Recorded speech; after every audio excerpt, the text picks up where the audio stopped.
Okay, Hare Krishna, welcome to the session on Mukunda Mālā Stotra. Today is the grand finale of this series, Mukunda Mālā Stotra. So, we'll end this grand series, finale, by reciting all the shlokas, and then we'll have some discussion summarizing Mukunda Mālā Stotra. गुष्यते यस्य नगरे रङ्गयात्राधिने दिने तमहं शिरसा वन्दे राजानं कुलशेखरम् वन्दे मुकुन्दमरविन्ददलायताक्षम् कुन्देन्दुशङ्खदशनं शिशुगोपवेशम् इन्द्रादिदेवगणवन्दितपादपीठम् वृन्दावनालयमहं वसुदेवसूनुम्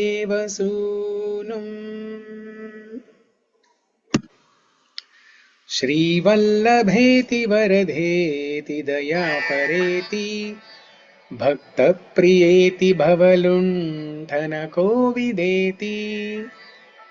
नातेति नागशयनेति जगन्निवासे त्यालापिनं प्रतिदिनं कुरु मां मुकुन्द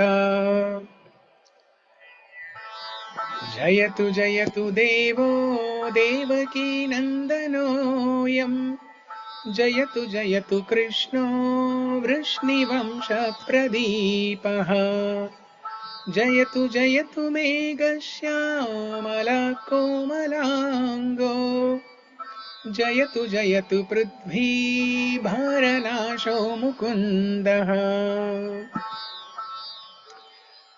मुकुन्दमूर्ध्ना प्रणिपत्य याचे भवन्तमेकान्तमियन्तमर्थम् अविस्मृतिस्त्वच्चरणारविन्दे भवे भवे मेस्तु भवत्प्रसादात्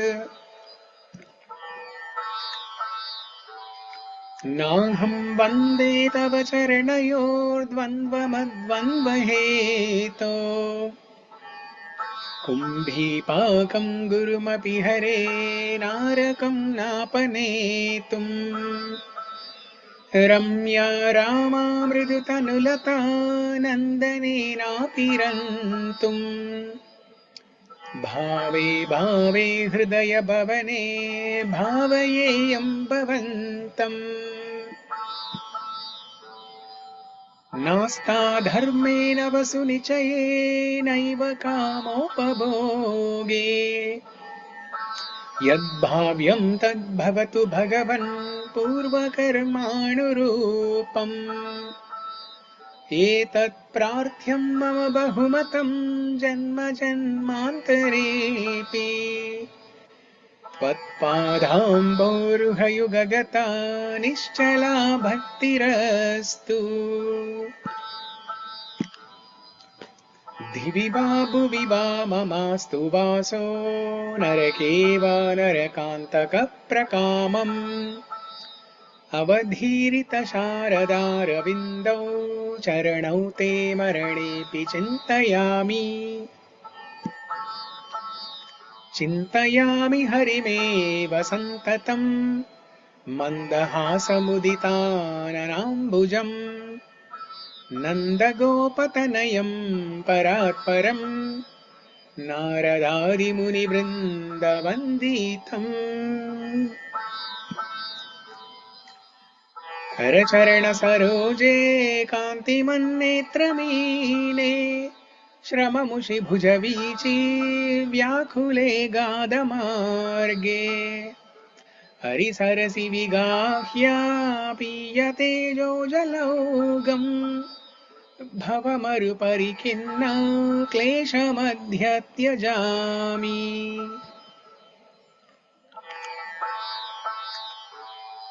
सरसि जनयने सशङ्खचक्रे मुरभिधिमा विरमस्व चित्तरन्तुम् सुखतरमपरं न जातु जाने हरिचरणस्मरणामृतेन तुल्यम्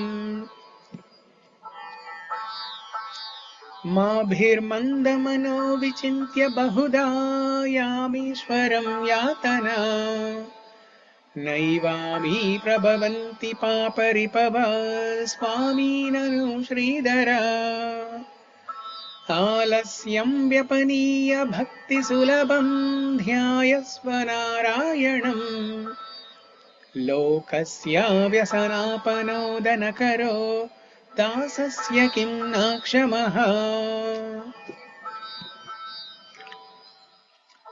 भवजलधिगतानां द्वन्द्ववाताहतानां सुतदुहितृकळत्र त्राणभारार्दितानां विषमविषयतो ये मज्जतामाप्लवानां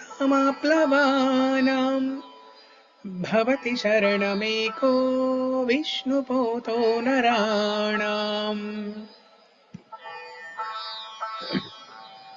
भवजलधिमगाधं दुस्तरं निस्तरेयम् कथमहमिति चेतो मास्मगाकातरत्वम् सरसिजदृशि देवे तारकी भक्तिरेका नरकभिधिनिषण्णा तारयिष्यत्यवश्यम्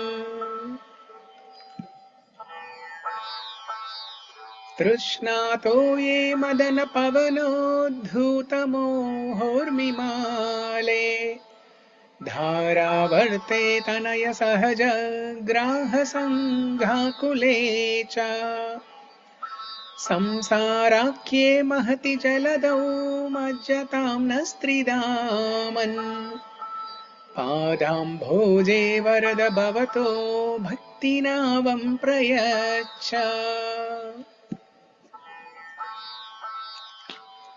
पृथ्वीरेणुरेणुपयांसि कणिका वल्गुस्फुलिङ्गो लघुस् तेजो निःश्वसनं मरुत्तनुतरं रन्ध्रं सुसूक्ष्मं नभः क्षुद्रा रुद्रपितामहा प्रभृतया कीटा समस्तासुरा दृष्टे यत्र सतारको विजयते श्रीपादधूलीकणा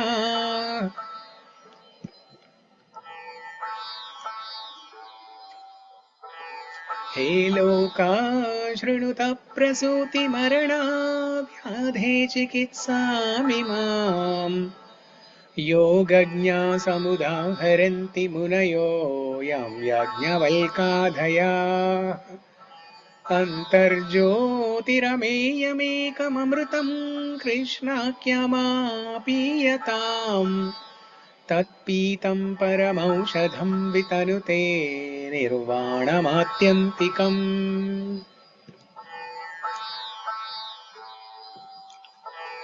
हे मर्त्या परमं हितं शृणुतवो वक्ष्यामि संक्षेपतः संसारार्णवमापधूर्मि बहुलं सम्यक् प्रविश्य स्थिताः नानाज्ञानमपास्य चेतसि नमो नारायणायेत्यमुम्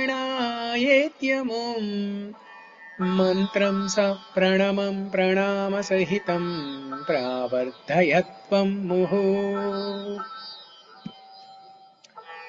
नाथेन पुरुषोत्तमे त्रिजगतामेकाधिपे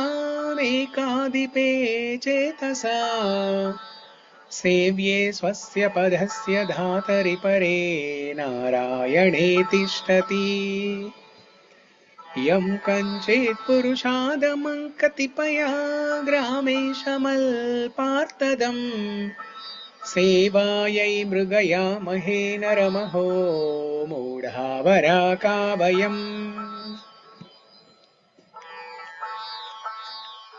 बद्धेनाञ्जलिनानतेन शिरसा गात्रैः सरोमोद्गमैः कण्ठेन स्वरगद्गदेन नयनेन उद्गीन बाष्पाम्बुना नित्यं त्वच्चरणारविन्दयुगला ध्यानामृता स्वादिना अस्माकं सरसीरुहाक्ष सततं सम्पद्यतां जीवितम्। यत्कृष्ण प्रणिपातधूलिधवलं तद्वर्ष्म तद्वैशिरस्ते नेत्रे तमसोज्झिते सुरुचिरे याभ्यां हरिर्दृश्यते। सा बुद्धिर्विमलेन्दुशङ्खधवला या माधवाध्यायिनी सा जिह्वामृतवर्षिणी प्रतिपदं या स्तौति नारायणम्। जिह्वे कीर्तय केशवं मुररिपुं चेतो भज श्रीधरम् पाणिध्वन्वसमर्चयाच्युतकथाः श्रोत्रद्वयत्वं शृणु। कृष्णं लोकय लोचनद्वयहरेर्गच्छाङ्घ्रियुग्मालयम् जिग्रग्राणमुकुन्दपादतुलसी मूर्धन्यमादोक्षजम्। आम्नायाभ्यसनान्यरण्यरुदितं वेदव्रतान्यन्वहम् मेदश्चेदफलानि पूर्थविदयः सर्वं हुतं भस्मनि। तीर्थानामवगाहनानि च गजा स्नानं विना यत्पदा फन्वाम्भोरुह संस्मृतिं विजयते देवः स नारायण। मदन परिहरस्थितिं मधीये मनसि मुकुन्द पदारविन्ददाम्नि हरनयन कृशानुराकृशोऽसि स्मरसि न चक्रपराक्रमं मुरारेः।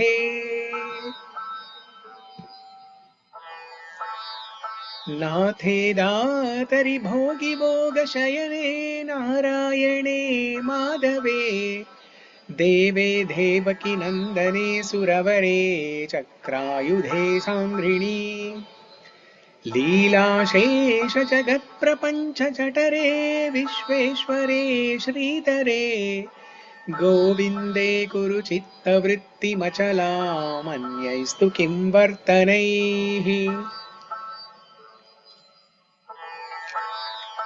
माद्राक्षं क्षीणपुण्यान् क्षणमपि भवतो भक्तिहीनान् पदाब्जे मा श्रौषं श्राव्यबन्धं तव चरितमपास्यान्यदाख्यानजातं मा स्मार्षं माधवत्वामपि भुवनपते चेतसा पह्नुवानान् मा भुवं त्वत्सपर्यव्यतिकररहितो जन्म जन्मान्तरेऽपि।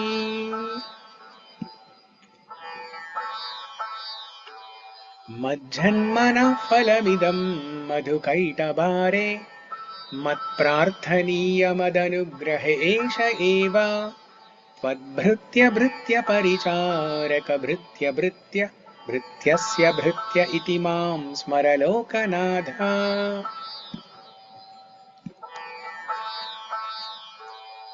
तत्त्वं ब्रुवाणानि परं परस्तान् मधुक्षरन्तीव मुदावहानि प्रावर्तय प्राञ्जलिरस्मि जिह्वे नामानि नारायण गोचराणि। नमामि नारायण पादपङ्कजं करोमि नारायण पूजनं सदा वदामि नारायण नाम निर्मलं स्मरामि नारायण तत्त्वमव्ययम्। श्रीनाथ नारायण वासुदेव श्रीकृष्ण भक्त प्रिय चक्रपाणे श्रीपद्मनाभाच्युत कैटभारे श्रीराम पद्माक्ष हरे मुरारे अनंत वैकुंठ मुकुंद कृष्ण गोविंद दामोदर माधवेति वक्तुं समर्थोऽपि न वक्ति कश्चित् अहो जनानां व्यसनाभिमुख्यम् भक्तापाय भुजाङ्गगारुडमणि त्रैलोक्यरक्षामणि गोपीलोचन चातकाम्बुदमणि सौन्दर्यमुद्रामणि यः कान्तामणि रुक्मिणी गणकुचाद्वन्द्वैकभूषामणि श्रेयो देवशिखामणिर्दिशतु नो गोपालचूडामणि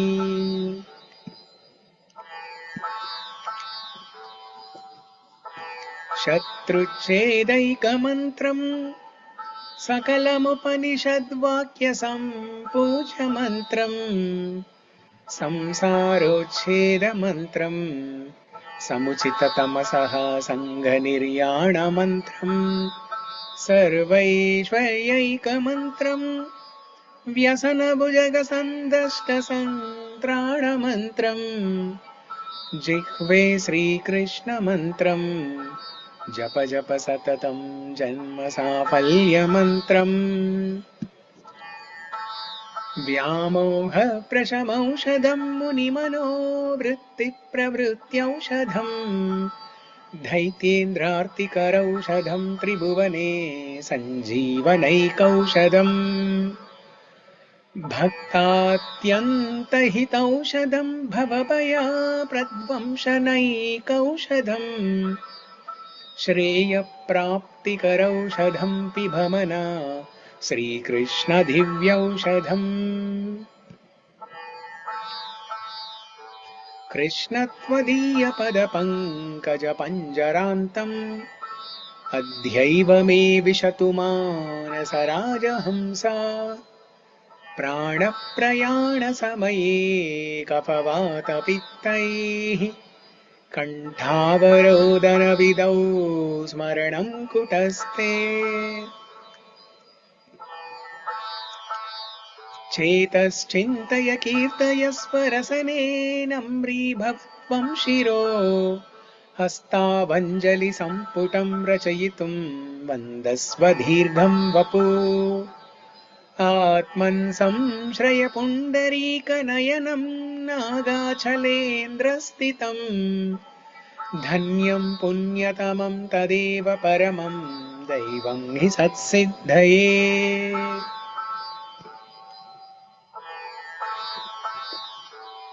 शृण्वन् जनार्दन कथा गुणकीर्तनानि देहेन यस्य पुलकोद्गमरोमराजि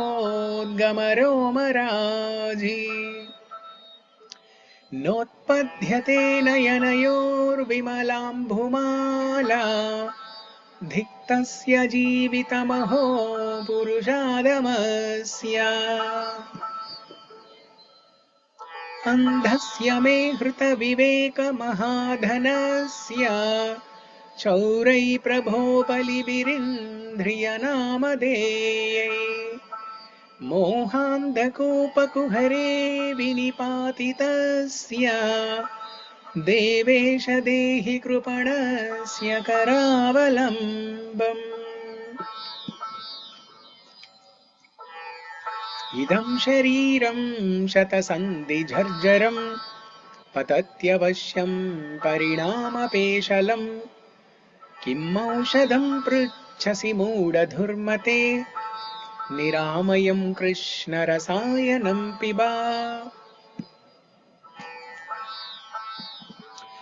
आश्चर्यमेतद्धि मनुष्यलोके सुधां परित्यज्य विषं पिबन्ति नामानि नारायणगोचराणि त्यक्त्वान्यवाच कुहका पठन्ति त्यजन्तु बान्धवा सर्वे निन्दन्तु गुरवो जनाः तथापि परमानन्दो गोविन्दो मम जीवनम् सत्यं ब्रवीमि मनुजा स्वयमूर्ध्वबाहुर् यो यो मुकुन्द नरसिंह जनार्दनेति जीवो जपत्यनुदिनं मरणे रणे वा पाषाणकाष्ठसदृशाय ददात्यभीष्टम्।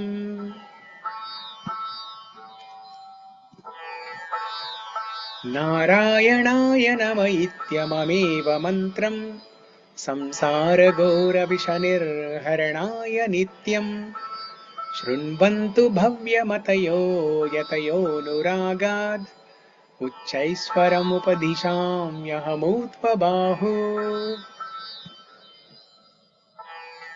चित्तं नैव निवर्तते क्षणमपि श्रीकृष्णपादाम्बुजान् निन्दन्तु प्रियबान्धवा गुरुजना गृह्णन्तु मुञ्चन्तु वा दुर्वादं परिघोषयन्तु मनुजा वंशे कलङ्केस्तु वा तादृक्प्रेमधरानुरागमदनामत्थायमानन्तु मे।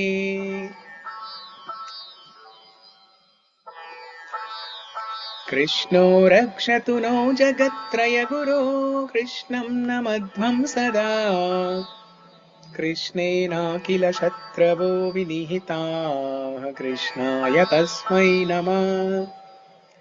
कृष्णादेव समुत्थितं जगदिदं कृष्णस्य दासोऽस्म्यहम् कृष्णे तिष्ठति विश्वमेतदखिलं हे कृष्ण रक्षस्व माम्। हे गोपालक हे कृपाजलनिधे हे सिन्धुकन्यापते हे कंसान्तक हे गजेन्द्र करुणा पारीण हे माधवा हे रामानुज हे जगत्त्रय गुरो हे पुण्डरीकाक्ष माम् हे गोपीजननाथ पालय परां जानामि न त्वं विना। दारावाराकरवरसुता ते तनूजो विरिञ्चि स्तोता वेदस्तव सुरगणा भृत्यवर्गप्रसादः मुक्तिर्माया जगदविकलं तावकी देवकी ते माता मित्रं भलरिपुसुतस्तत्त्वदन्यं न जाने।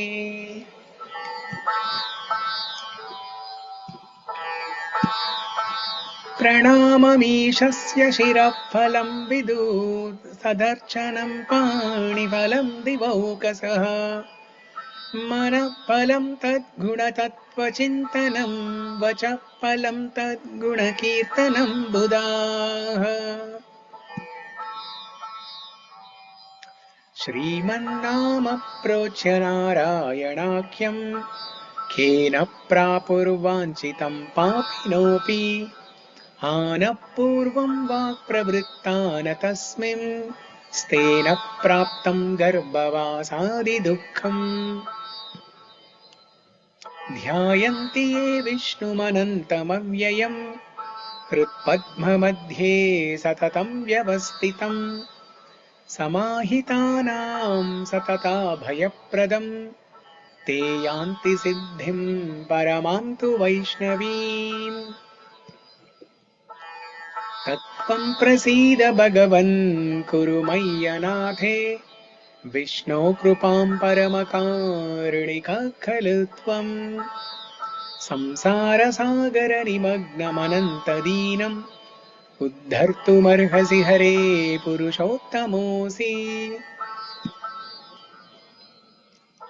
क्षीरसागरतरङ्गशीकरा सारुतारकितचारुमूर्तये भोगिभोगशयनीयशायिने माधवाय मधुविद्विषे नमः।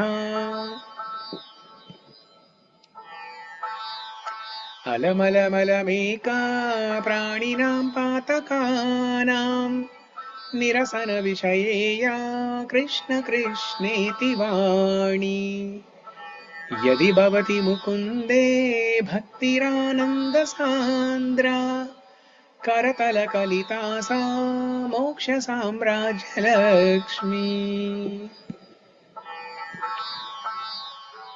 यस्य प्रियौ श्रुतिधरौ कविलोकवीरौ मित्रौ द्विजन्मवरपद्मशरावभूतम् तेनाम्भुजाक्षचरणाम्बुजषट्पदेन राज्ञा कृताकृतिरियं कुलशेखरेण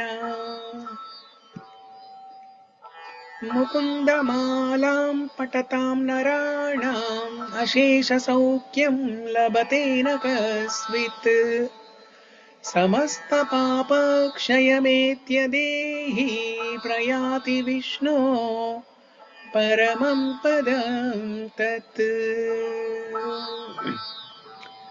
इति श्री मुकुन्दमाला स्तोत्रं सम्पूर्णम् श्री कुलशेखर आழ்வாर विरचित मुकुंद माला स्तोत्र की जय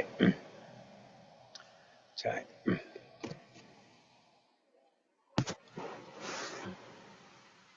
So that was probably one of the last opportunities for us to recite Mukunda Mālā Stotram. We'll come back after a few days. We will recite this stotram again and again once in a while.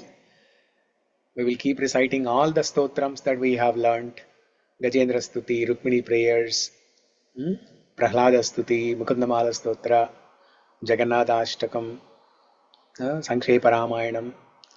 We will keep on reciting everything once in a while. But until that happens, this is probably the last opportunity to recite Mukunda Mālā Stotra. Such a wonderful composition by Kṛṣṇa Āḻvār. So just last week only, Friday only, we felt some feeling of separation as soon as we ended Jagannatha Ashtakam. We felt some kind of separation, and now we are just ending Mukunda Mālā Stotra. We are feeling another separation, but all this separation is to sweeten our desire, is to sweeten our relishment of what's coming up next. So starting from tomorrow, we're going to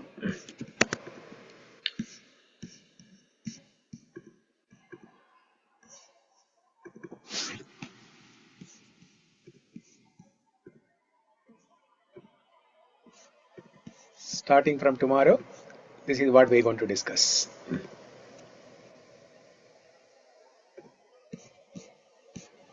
The Vraja Leela Sudha, Krishna's pastimes in Vrindavan. So I'm going to share this flyer with everybody. So please circulate within your circles, social media, everywhere, so that more people can take advantage of this.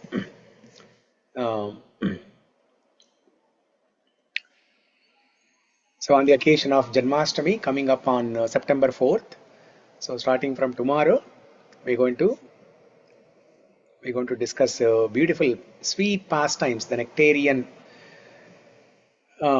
pastimes of Krishna in Vrindavan.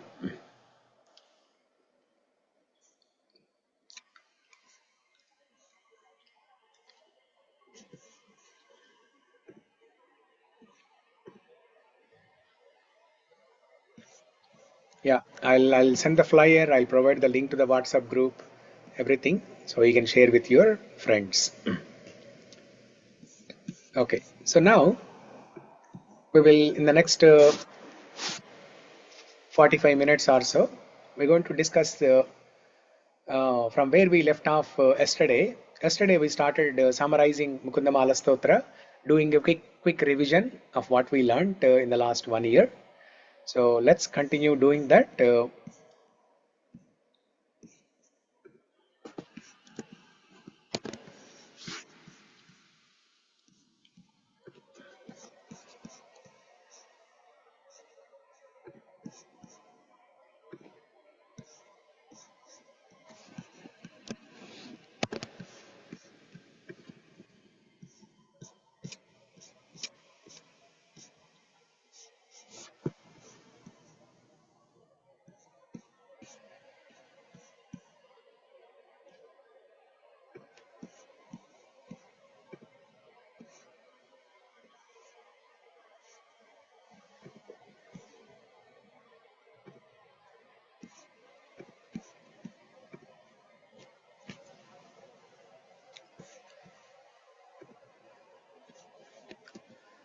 So yesterday we started discussing that how Kulasekhara Āḻvār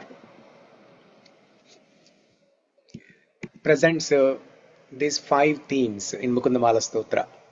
Glorification of the Supreme Lord uh, by calling out different holy names of the Lord, and then expressing the helplessness.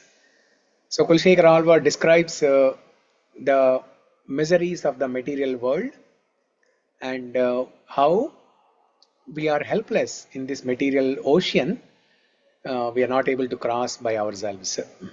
So that's why we take shelter of the lotus feet of Krishna, and that shelter of lotus feet of Krishna is by constantly remembering him. And if we practice remembering Krishna throughout our life, at the final moment, at the time of death, we will be able to remember Krishna and go back to Krishna Loka, Goloka Vrindavana in spiritual world. So the glorification, the first step feeds into the 4th step and 5th step. The first step is Nama Sankirtana, singing different names, reciting different names of the Lord. That will help us remember the Lord, remember the name, form, qualities. And then that remembrance, that practice of remembrance of the Lord during lifetime will help us remember Krishna at the time of death.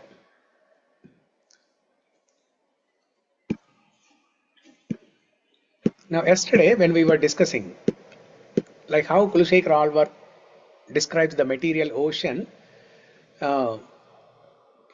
full of winds, waves, whirlpools, monsters, sharks, alligators, all those things. So what exactly he's presenting here? He's presenting the fact that the material world is an illusion. The material world is an illusion. Now what is the solution for that?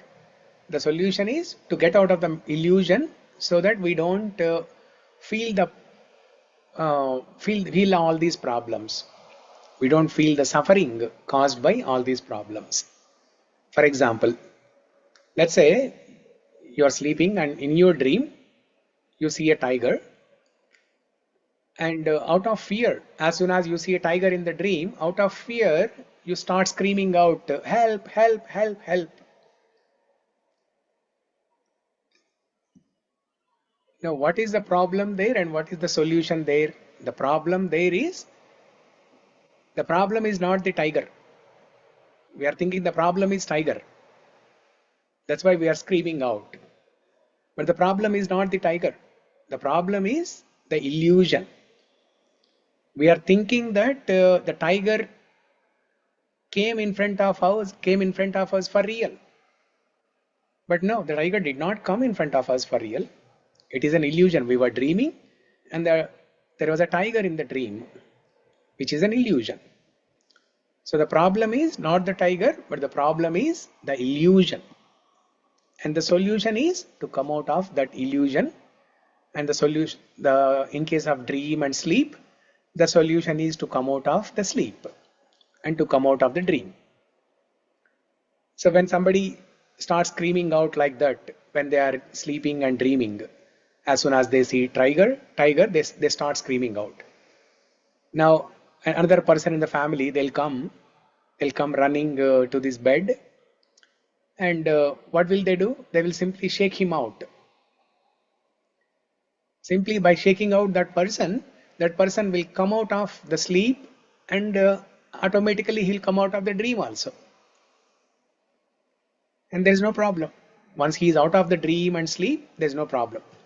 Similarly, all the alligators, the whales, the sharks, the winds, the whirlpools, the waves, the sea monsters, these are not the problem.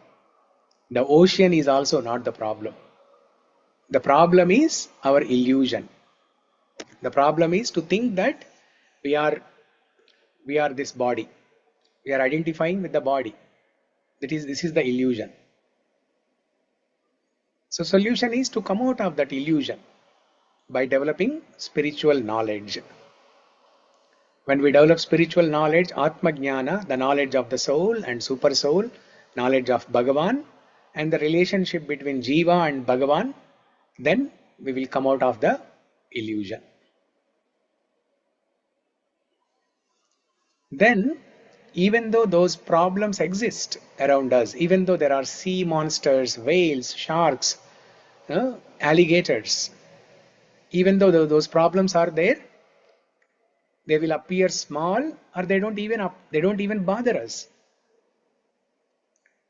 Prudvi renu ranu payamsi kanika falgus pulingo lagus tejo nishvasanam maruttanutaram randram susukshmam nabaha Shudra rudra pitamaha prabhritaya kita samastasura Drushte yatra satavako vijayate Śrī Kṛṣṇa. So as soon as we take shelter of the lotus feet of Krishna and Guru, then we get enlightenment, we get the knowledge, we get spiritual knowledge. And that knowledge will remove our avidya, the ignorance. Then we will come out of the illusion. And as it is described in that shloka in Mukunda Mālā Stotra, Prudvi renur anu payamsi kanika palgus pulingo lagus tejo nishvasanam maruttanutaram randram susukshmam nabaha. Such a big gigantic earth planet appears very small. It appears like a sand particle, renu.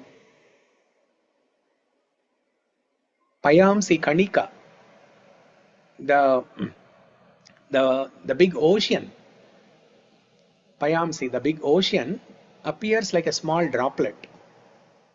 What was our problem? Our problem was to come out of this material ocean, to cross over this material ocean. That was our problem, right? But that is not the actual problem. The problem is we are thinking that I am the body, and this is actually a problem. Will that ocean do anything to the soul?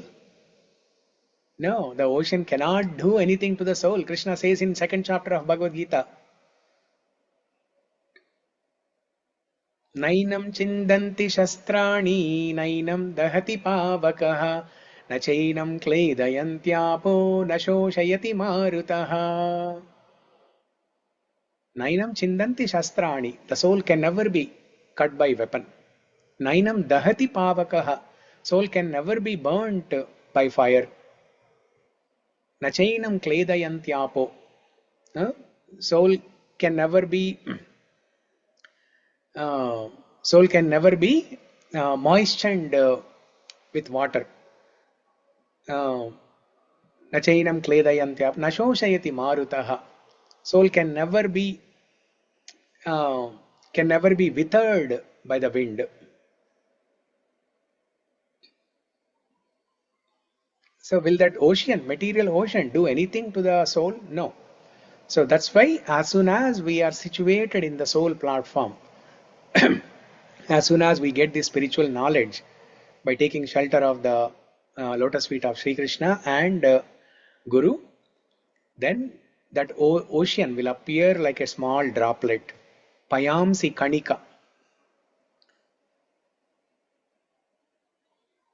And then the forest fire, the big forest fire, this material world called forest fire, or this forest fire of material world, will appear like a small spark, simply by taking shelter of the lotus feet of Krishna.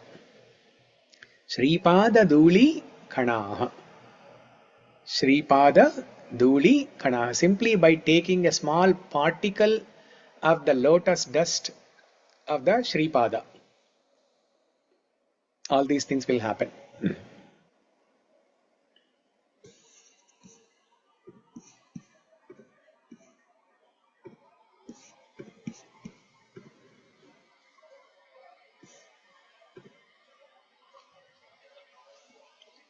But what is the problem in the society? People are uh,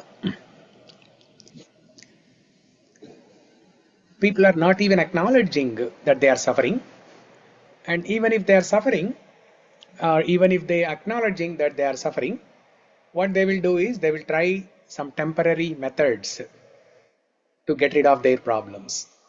Somebody will perform some karma kanda rituals, yajna yaga, the karmas. Somebody will perform some pujas. Yeah? Somebody will go and visit some punya kshetras. Somebody will recite Vedas. But if there is no devotion in these, then it's of no use.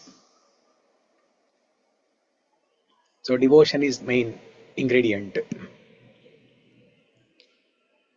So then another important theme that Kulasekhara Āḻvār presents in Mukunda Mālā Stotra is spiritualizing the senses, using the body as a temple or making the body as a temple, sanctifying this material body as a temple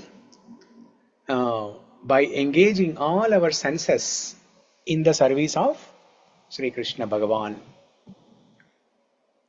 There are 5-6 shlokas in Mukunda Mālā Stotra that present this topic, spiritualizing the senses. How to use our senses in the kainkaryam, in the service of the Lord. Jihve kirtaya keshavam muraripum cheto bhaje shridaram पाणिद्वन्द्व समर्चयाच्युतकथा श्रोत्रद्वयत्वं शृणु कृष्णं लोकयलोचनद्वयहरेर्गच्छाङ्घ्रियुग्मालयम् जिग्रग्राणमुकुन्दपादतुलसीं मूर्धन्नमादोक्षजम् चेतश्चिन्तय कीर्तय स्वनसनेनम्रीभवत्वं शिरो हस्तावञ्जलि सम्पुटं रचयितुं वन्दस्व दीर्घं वपु आत्मन् संश्रय पुण्डरीकनयनं नागाचलेन्द्रस्थितं धन्यं पुण्यतमं तदेव परमं दैवं हि सत्सिद्धये. So like that, there are beautiful shlokas in Mukunda Mālā Stotra that talk about engaging senses in the service of the Lord. One of the names of Krishna is Hrishikesha. Aprameyo Hrishikesha Padmanabho Maraprabhu Vishwakarma Manustvashta Stavishto Staviro Dhruvaha. Vishnu Sahasranama Stotra, shloka number 6. That says, Aprameyo Hrishikesha. He is Aprameya. He cannot be measured with our senses. And he is Hrishikesha. Hrishika plus Isha. The controller of the senses, the master of the senses, the lord of the senses. So if we engage all our senses in the service of the Lord, then what he will do? He will give happiness to our senses. Another meaning of the word Hrishikesha. Hrishi plus Kesha. Hrishi means happiness. In Telugu or maybe in Hindi also we have this word Harsha, Harsham. Harsham means happiness. The root word for Harsham is Hrishi in Sanskrit. So Hrishikesha means Hrishi plus Kesha. Kesha means rays. Just like the sun rays, Kesha means rays. That's why the hair, they're called, especially for ladies, the long strands of hair, they are called Kesha. So just like how sun distributes sunlight by the medium of the rays, similarly Hrishi Kesha, Hrishi plus Kesha. Krishna distributes happiness. He radiates happiness to everybody. But when we engage our senses in serving the senses of the Lord.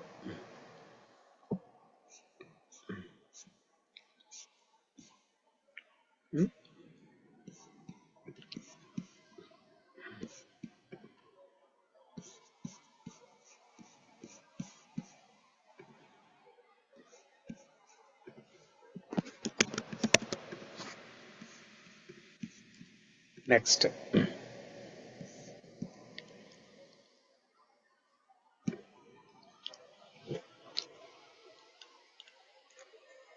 But what is the problem? We know this. We know the theory that if we engage our senses in the service of the Lord, then we will be happy. But what is the problem? We don't do that. Instead of taking the nectar of Krishna Katha, Krishna Nama, what do? We reject this nectar and take only poison. आश्चर्यमेतद्धि मनुष्यलोके सुधां परित्यज्य विषं पिबन्ति नामानि नारायण गोचराणि त्यक्त्वान्यवाच कुहका पठन्ति. So we know that, in the previous slide we were talking about engaging the senses in the service of the Lord. We know this is the best thing, but the problem is we don't do this. We engage our senses in sense gratification for our own happiness. So that is poison. If we engage our senses in the service of the Lord, that is nectar. But if we engage our senses in the service of if we engage our senses for our own sense gratification, it's poison. That is what this slide is talking about. The human body is fleeting, its hundreds of joints inevitably stiffening with age and disease. The mind is plagued by the severe disease of bewilderment. So what is the shloka for this?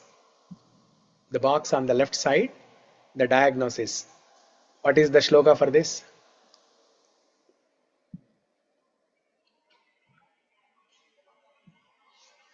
Jarjaram avashyam.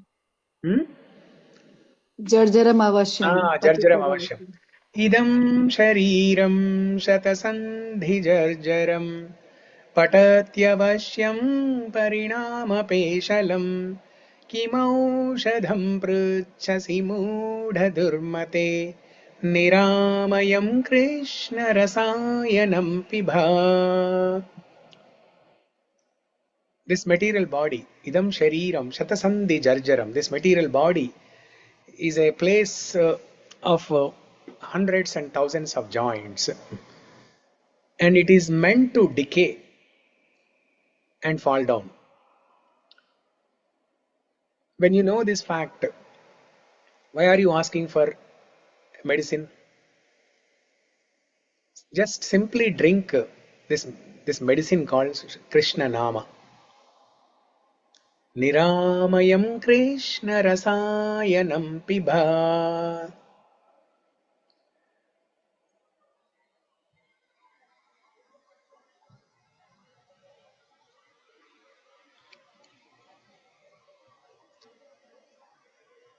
But even after knowing that, even after knowing the diagnosis, even after knowing the medicine, the strange reality is people reject this medicine and drink poison.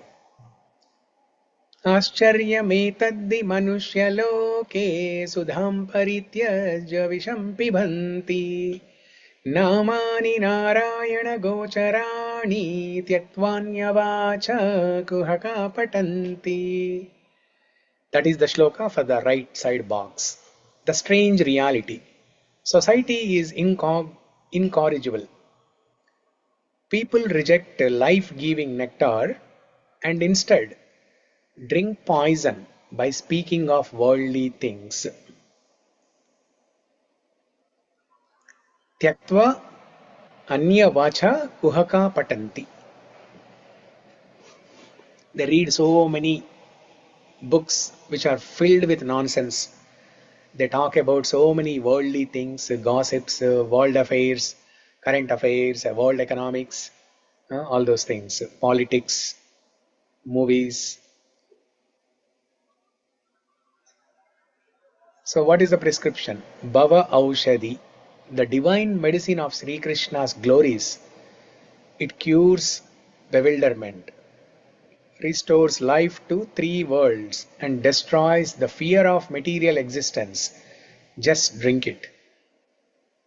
So what is the shloka for that?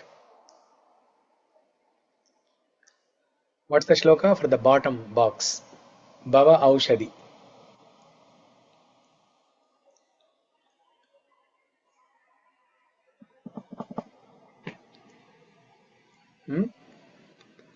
व्यामोह प्रशमौषधं मुनिमनो वृत्तिप्रवृत्त्यौषधम् दैत्येन्द्रार्तिकरौषधं त्रिभुवने सञ्जीवनैकौषधम् भक्तात्यन्तहितौषधं भवभयप्रध्वंसनैकौषधम् श्रेयप्राप्तिकरौषधं पिबमना Shri Krishna दिव्यौषधम्.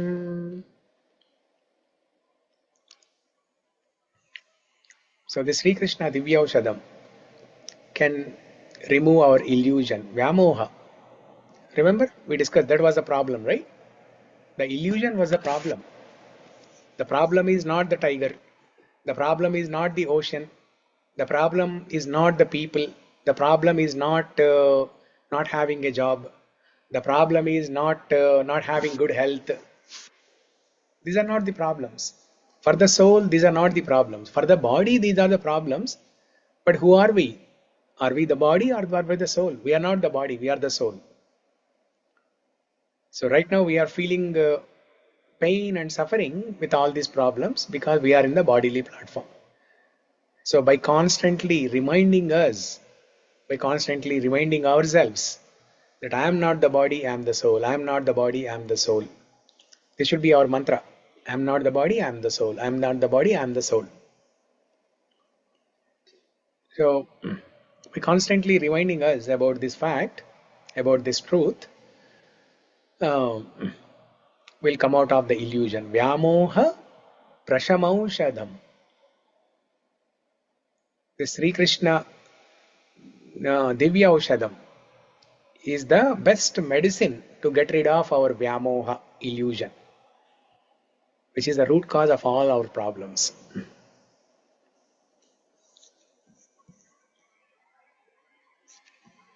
Vyamoha prashamaushadam unimano vritti pravrityaushadam daityendrartikaraushadam tribhuvane sanjeevanaikaushadam.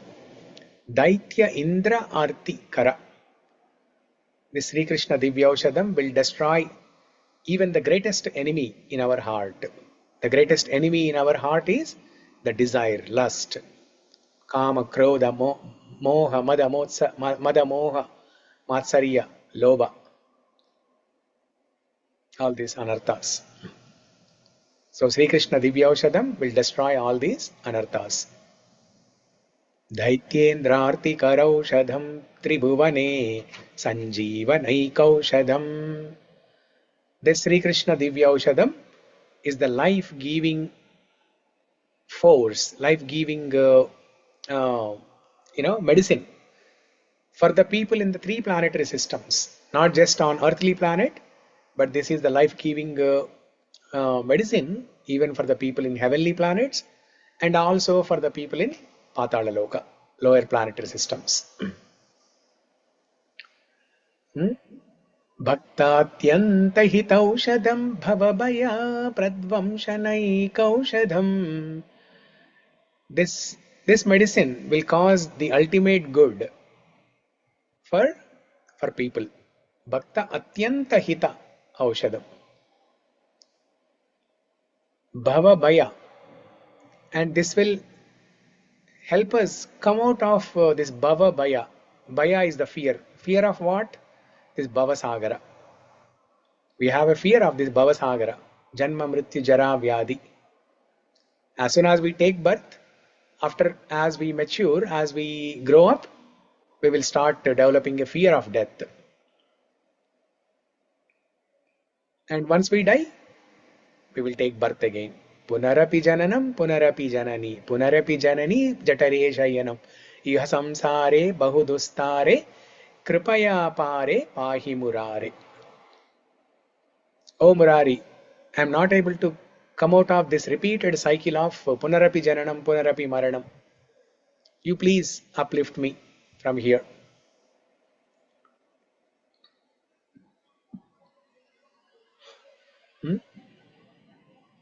Bhaktatyanta hitaushadam bhavabhaya pradvamsha naikaushadam Shreya prapti karaushadam pibamana Śrī Kṛṣṇa divyaushadam.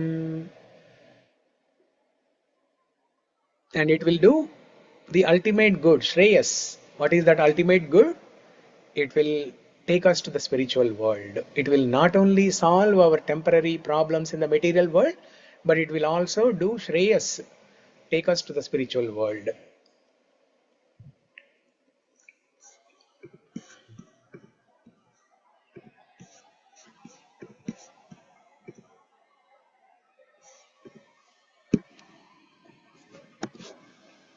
Okay?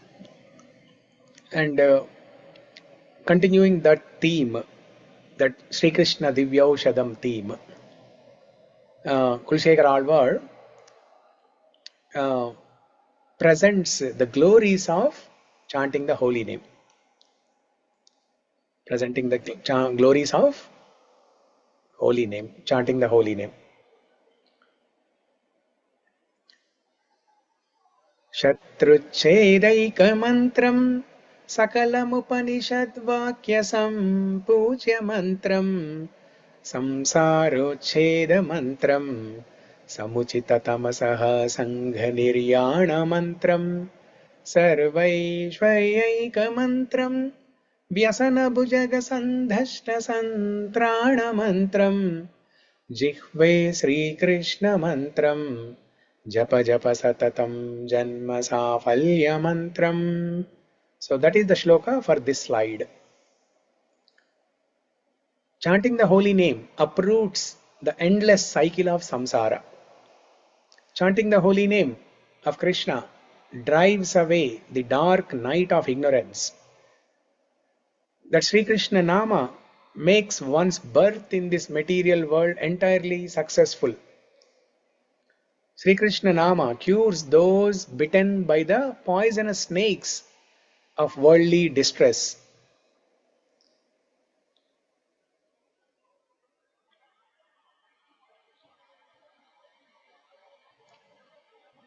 What person, even if most sinful, has ever said aloud the blessed name Narayana and failed to fulfill his desires?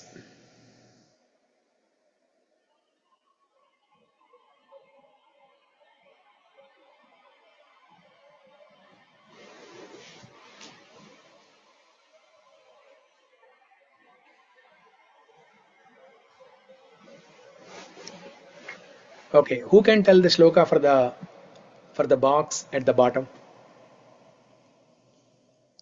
There are two shlokas on the screen. The AI tool has very beautifully stitched these two shlokas together. One is somewhere in the middle of the stotram, out of the 53, the Shatruchedaika mantram. That is somewhere in the middle. And the shloka at the bottom of the screen. What person, even if most sinful, has ever said aloud the blessed name Narayana and failed to fulfill his desires? Any guesses? Narayana Pankaja, Narayana Gocharani. No, not that one.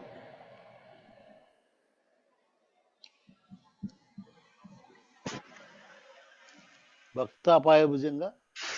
No, not that one. So what person, even if most sinful, has ever said aloud that blessed name Narayana and failed to fulfill his desires?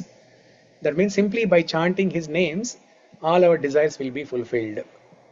And it can happen to anyone, even for the most sinful person also, it can happen.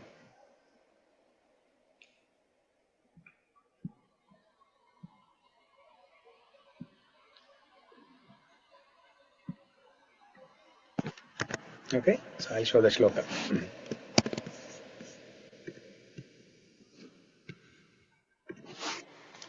नारायणाय नम इत्यममेव मन्त्रम् संसारघोरविशनिर्हरणाय नित्यं शृण्वन्तु भव्यबतयो यतयोऽनुरागात् उच्चैस्वरमुपदिशाम्यहमूर्ध्वबाहु. This is the shloka. I don't know what's the number of this shloka.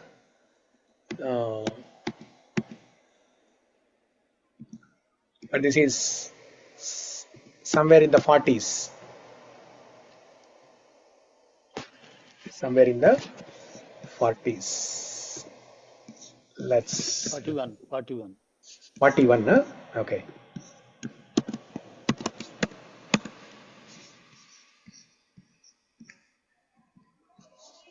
Yeah, 41.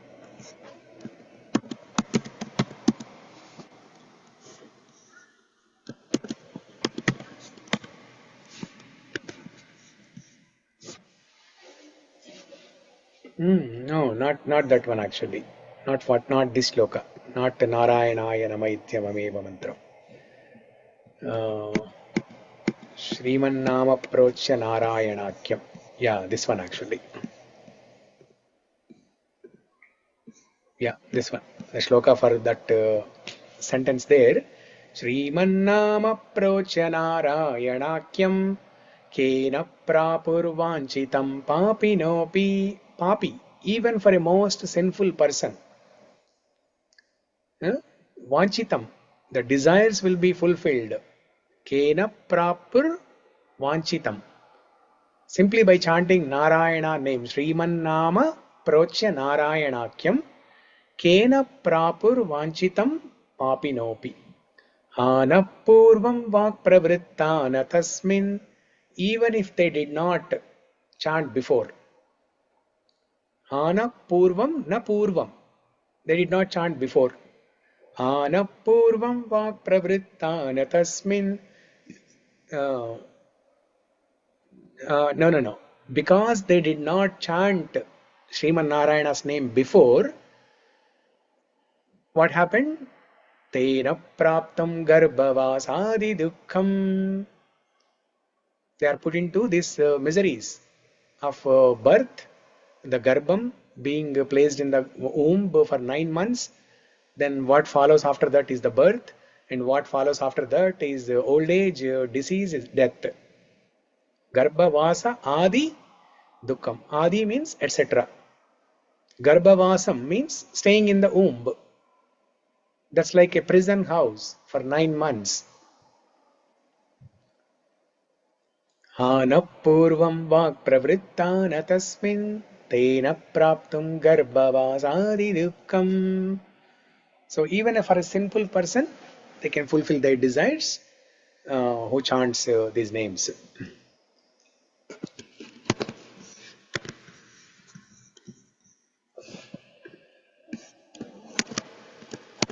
Okay. What next?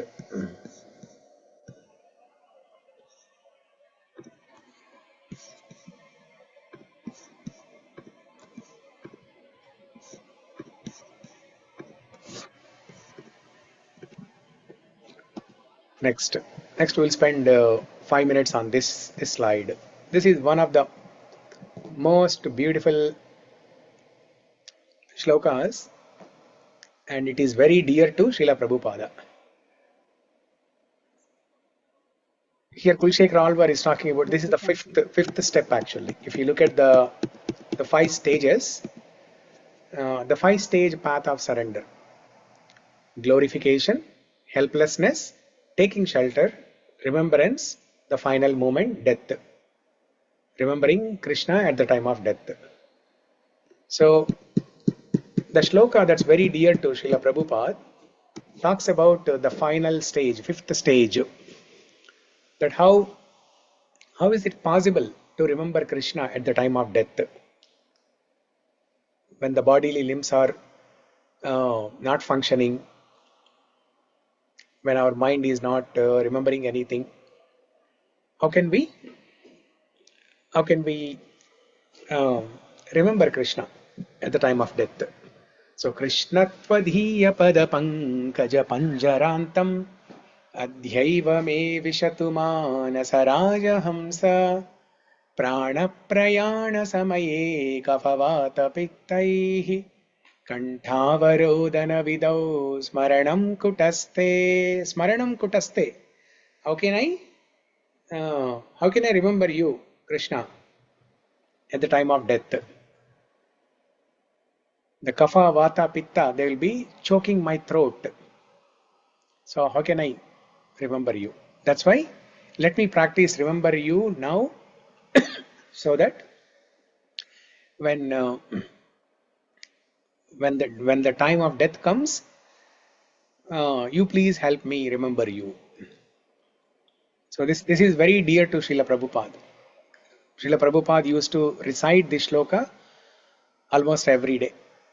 Whenever he is in leisure time, he is walking in the hallways, he is walking on the streets, he used to recite this shloka with his very, you know, uh, royal voice.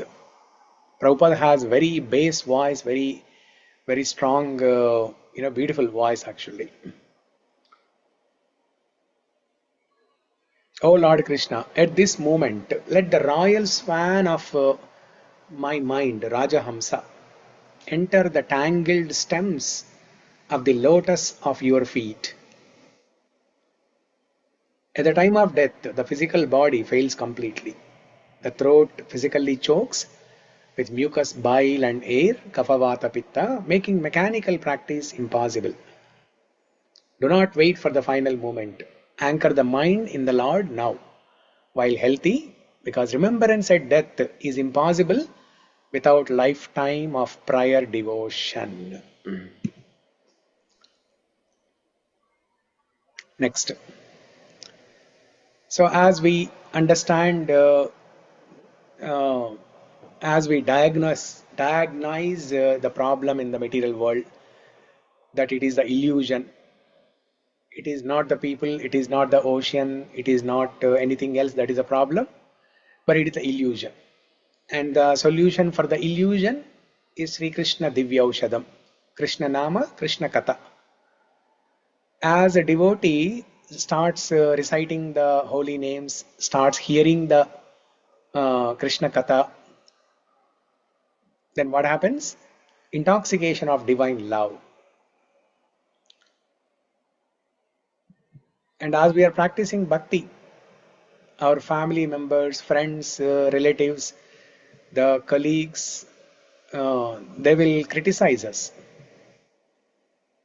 Tyajantu bandhava sarve nindhantu guravo janah tadapi paramanando govindo mama jivanam.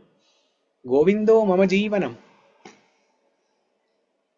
Tyajantu bandhava sarve. Even if the bandhus, relatives abandon you. Nindantu guravo jana. Even the gurus, the senior people, elderly people, they criticize us, they blame us. Tadapi paramanando govindo mama jivanam. What gives me the highest happiness is Govinda, and he is my life. He is my life and soul. Govindo mama jivanam.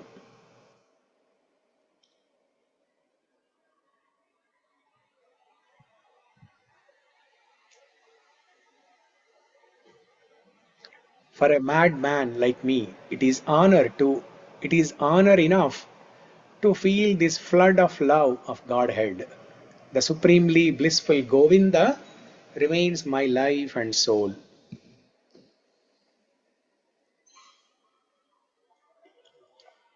Okay?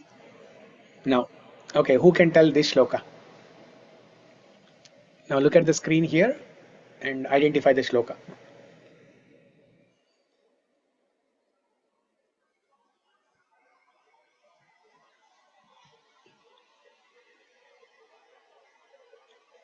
This is the continuation of the previous slide, right?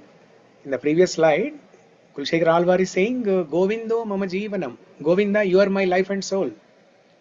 The same continuation to that is this shloka here, the supreme identity of Mukunda.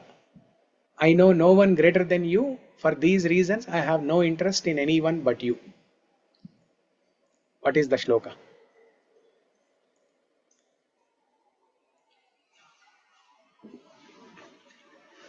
Satyam Bravimi. Huh?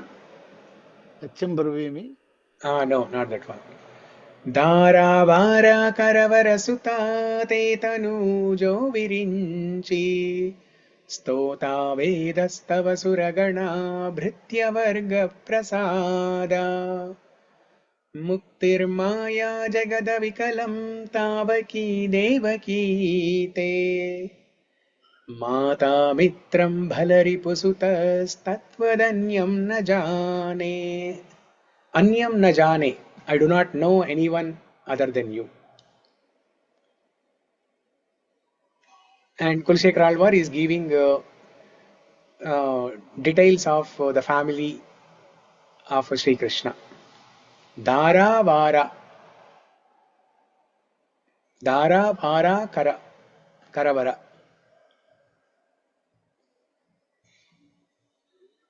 Sri Mahalakshmi is your husband. O Sriman Narayana. Sri Mahalakshmi is your wife. Te tanujo virinchi. Virinchi is Brahma. Brahma is your son. You are the father of Brahma. Stota vedastava suragana. All the demigods, they are reciting stotrams, stuti stotrams. They are all glorifying you. Bhritya varga prasada. And all those demigods, devatas, they are servants. They are your servants. Somebody is washing your clothes, somebody is sweeping your floor, somebody is buying groceries for you, somebody is driving a car for you, all those things. Bhritya varga prasada muktir maya jagada vikalam tavaki devaki te Mata mitram bhalaripusutas tatvadanyam na jane. For these reasons, I do not know anyone other than you. Now, during the discussion of that shloka, we discussed Kulasekhara Āḻvār, he is not choosing Sriman Narayana or Śrī Kṛṣṇa as the ultimate shelter because there are so many great people in the family. Not because of that. But even though there are so many great people, the wife of Sriman Narayana, Sri Mahalakshmi, Brahma is the son, the demigods are his servants, even though such an exalted high position, but still he becomes approachable. Sulabhatvam. Sulabhatvam. That is the one which attracts the devotees. Even in Jagannath Ashtakam also. Kadachit kalindi tata vipina sangita karavo mudhabhiri nari vadana kamala swada madhupa Rama Shambhu Brahma Marapati Ganesharchita Pado Jagannatha Swami Nayana Patagami Bhavatu Me. This Krishna performs beautiful pastimes, leelas in Vrindavan, and he is not an ordinary boy. He looks like an ordinary boy, Sulabhatvam. He is easily approachable, easily accessible. But he is not an ordinary boy. He is worshipped by Rama, Shambhu, Brahma, Indra, Ganesha, Shiva, and so on. So may that Jagannatha be in my smriti all the time. Okay, next one. We're almost coming towards the end.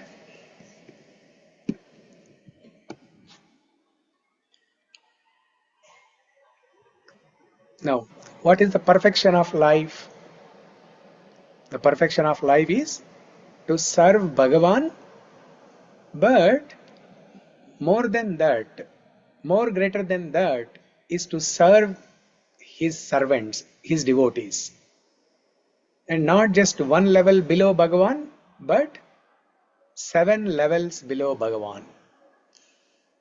So what is the shloka for this?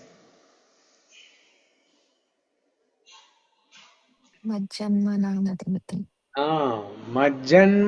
phalamidam madhukaita bhare matprarthaniya madanugrahe esha eva tvadbhritya bhritya paricharaka bhritya bhritya bhrityasya bhritya iti mam smara lokanatha. Actually, the shloka is there right on the screen in Hindi. Tvadbhritya bhritya paricharaka bhritya bhritya bhrityasya bhritya. Actually, this is a nice idea actually. I did not prepare these slides with this intention. I prepared the slides to present a summary. But now I am realizing this is the best way of conducting a quiz. So in future, we will do like this. We will display a beautiful picture and some clues like this, some text on the screen, and you have to identify the shloka.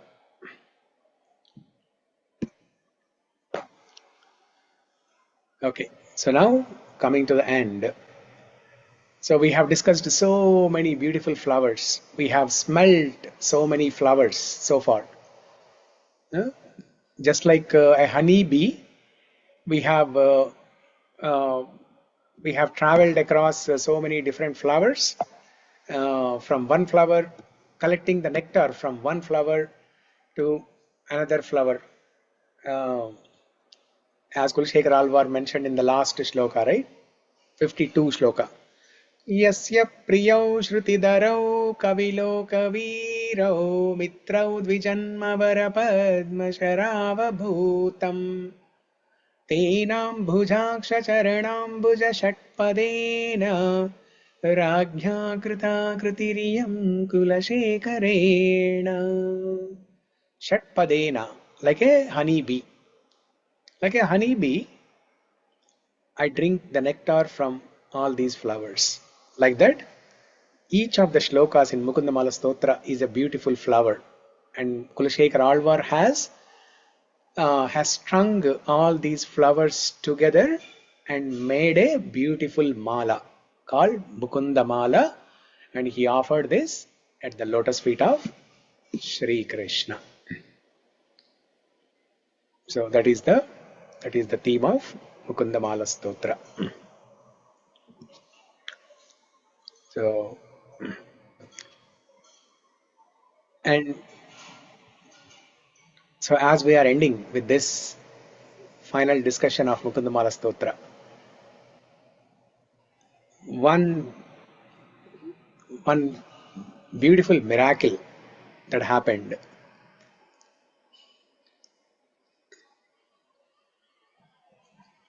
Today is what is the episode number of today's recording? When I upload it tomorrow, what is the number of today's session?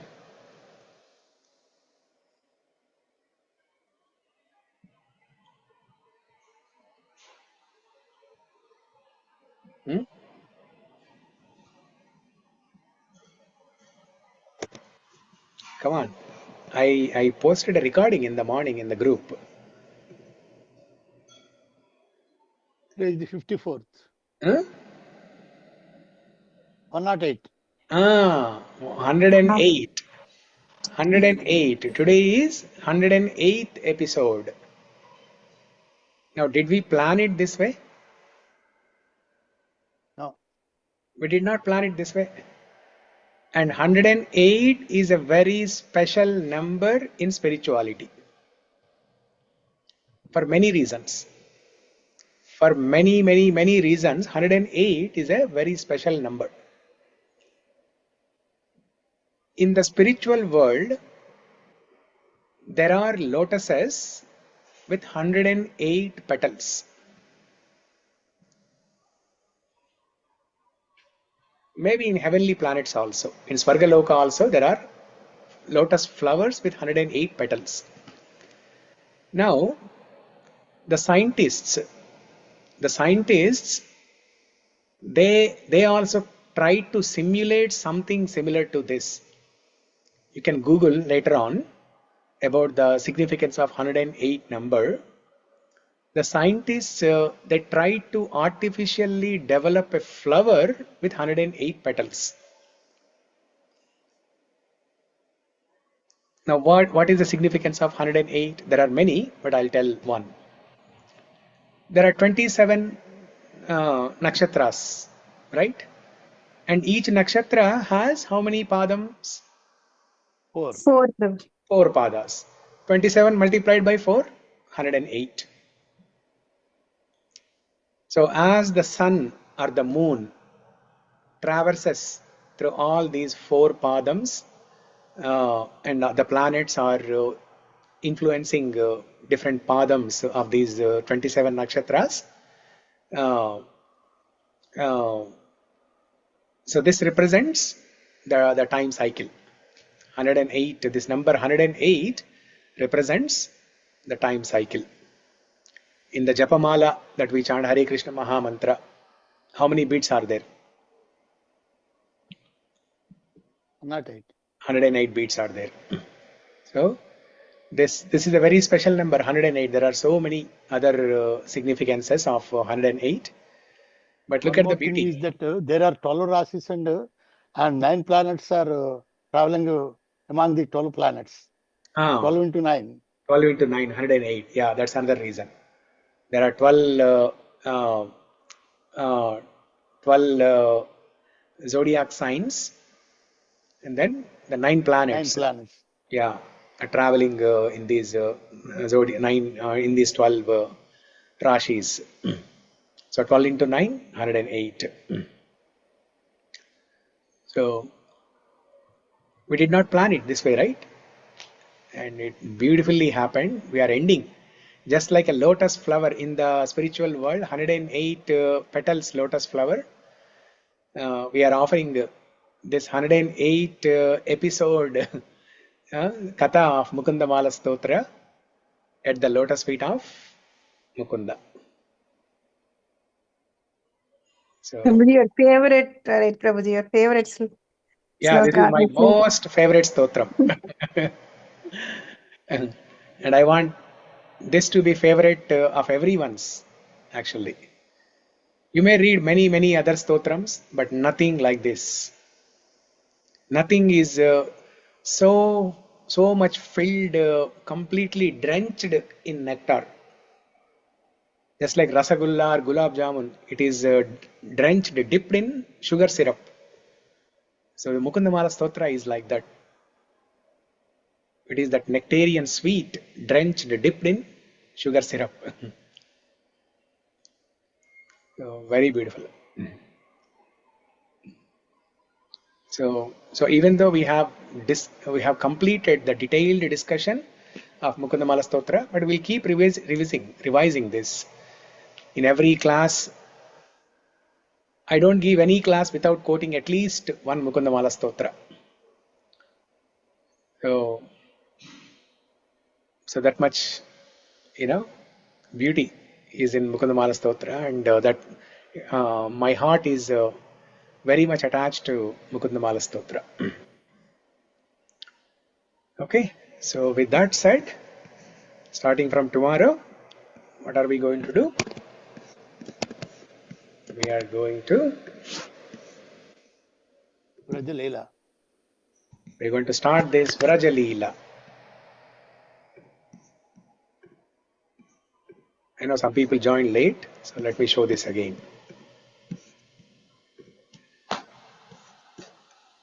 Vraja Leela Sudha, Krishna Leelamrita, 2026 Śrī Kṛṣṇa Janmashtami Katha series, Gopala Krishna Leela in Vrindavan.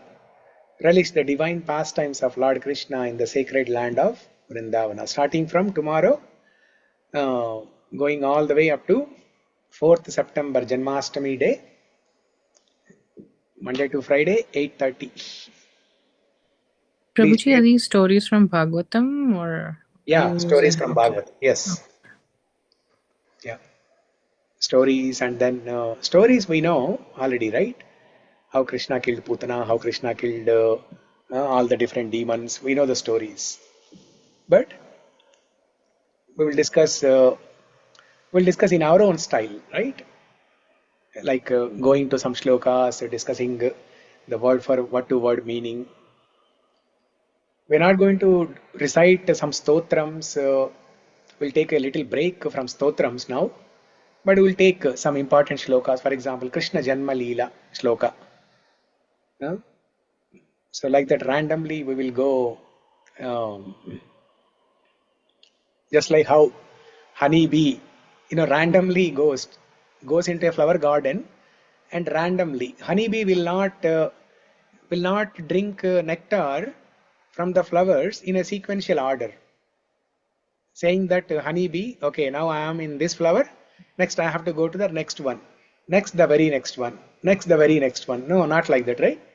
The honey bee randomly goes to different flowers and drinks the nectar. So like that, we will randomly travel through different episodes of Krishna Leela in Vrindavan, and see how we can release it. I don't have any structured plan yet. I don't know what I'm going to speak. No preparation yet, nothing. I did not make any slides yet. I'm going to do all of those tomorrow.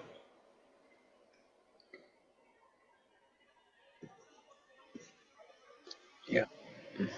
Sir, in that slide, one more thing is that write the India time also. So it will be posted into the various groups, na? Yeah, Link I'll Indian time, and also mention that if possible, 50-50 bilingual, so that they may definitely attract, yeah. if possible. Yeah. Otherwise, don't mention the percentage. It's a bilingual, English and Telugu. Yes. Okay. Sure. I'll try to do something. So that we will post in the various groups. Yeah. Those who are attracting to that matter, definitely they will join. They can join. Yeah. Yeah. Okay. So before we conclude, anyone would like to share any reflections, any questions, comments, realizations, anything? Hare Krishna Prabhuji. Hare Krishna. In what I'm reading currently in Bhagavatam, I wanted to share that. Mm-hmm. So currently I'm reading about Krishna only. Suddenly it started from yesterday. Okay. Or yesterday. And I'm so happy that Krishna Janmashtami, the same Leela series you're also going to start.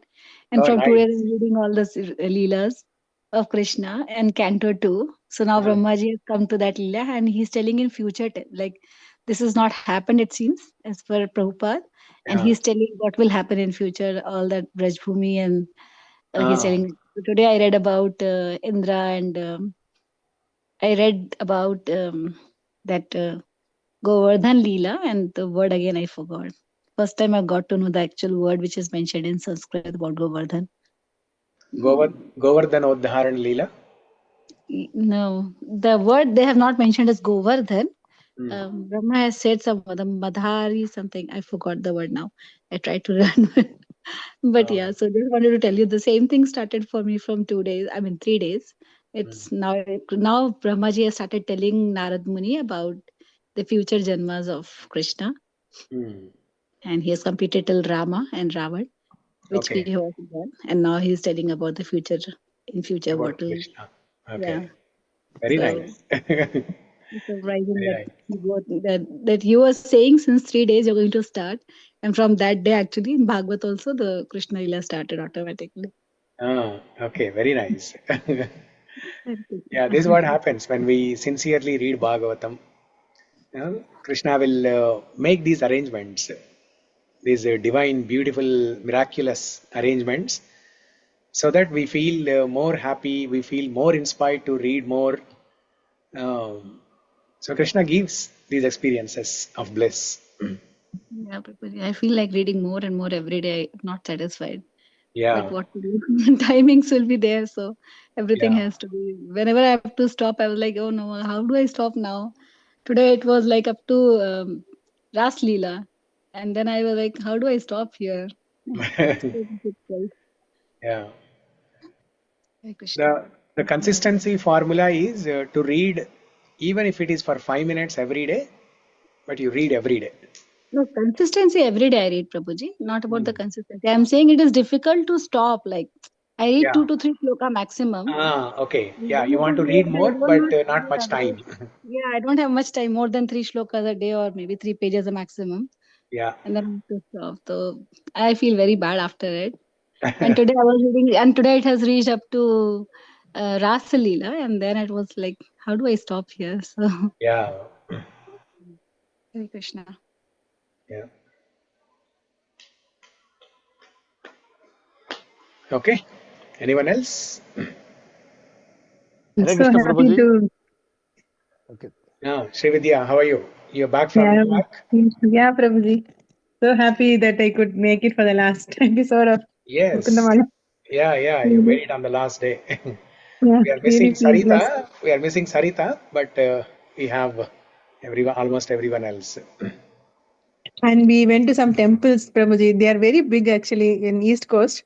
Ah, And Ranganatha Swami Temple, Guruvayurappan Temple, and yeah. then so many temples. And then we could see actually the sculpture of like our Gaja, Gajendra. Gajendra.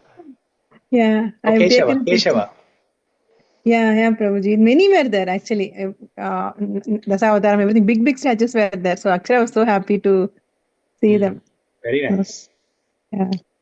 Yeah, even I also visited. When I visited New York, New Jersey, at Guruvayurappan temple, I visited those temples. Yeah, I very didn't know nice. that.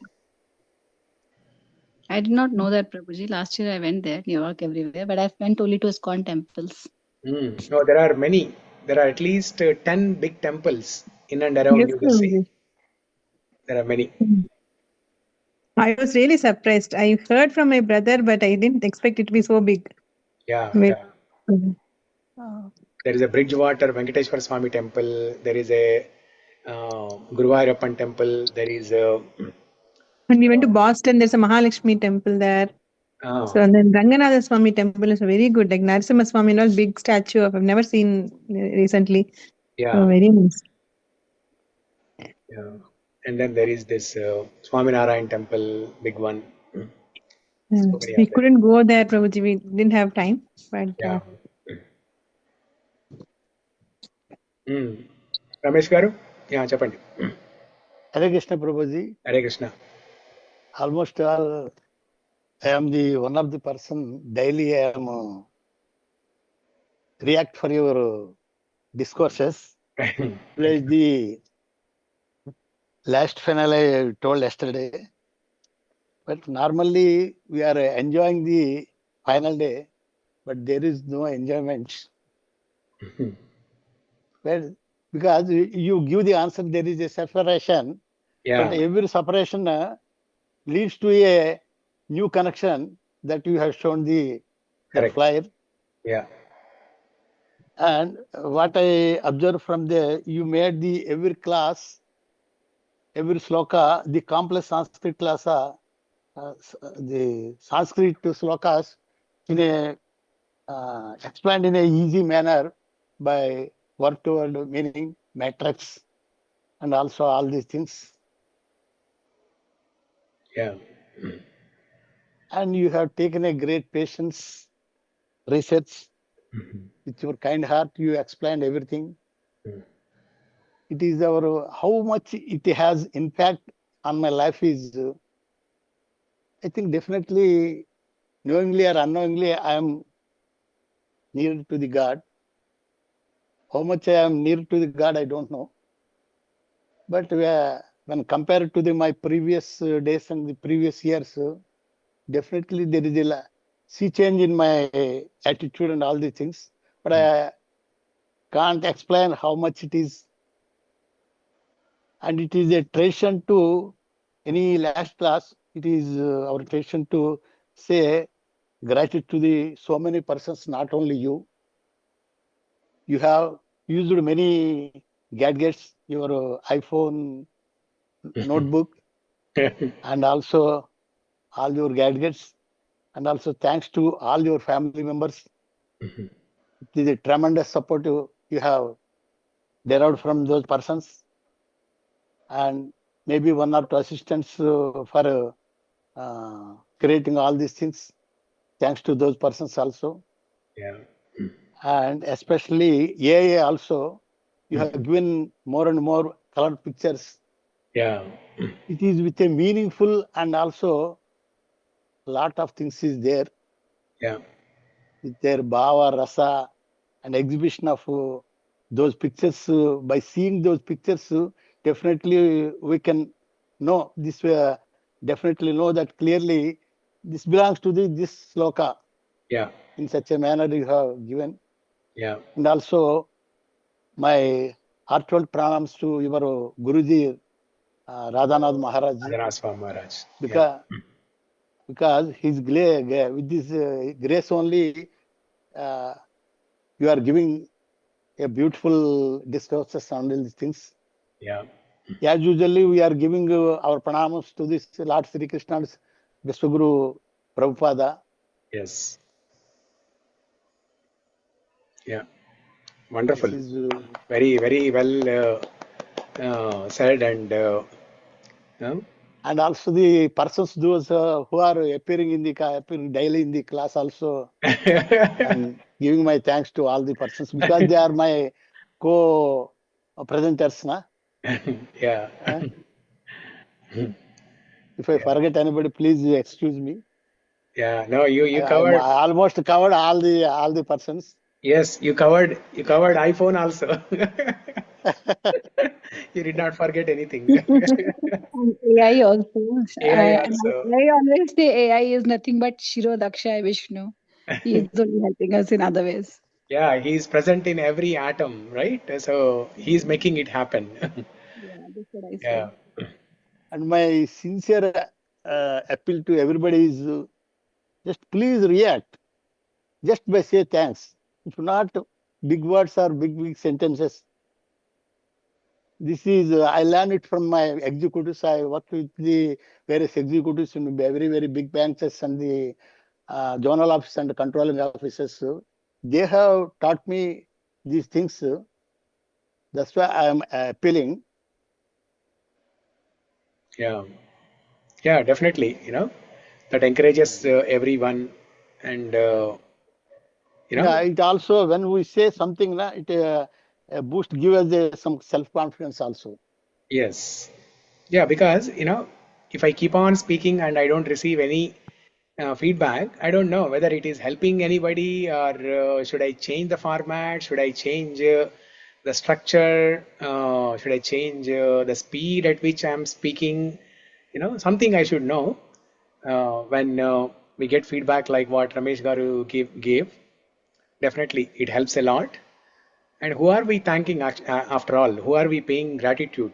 It is not to me, right? It is to our Guru Srila Prabhupada, my Guru Srila Radhanath Swami Maharaj, and ultimately Śrī Kṛṣṇa Bhagavan, and our Guru Kulasekhara Āḻvār here.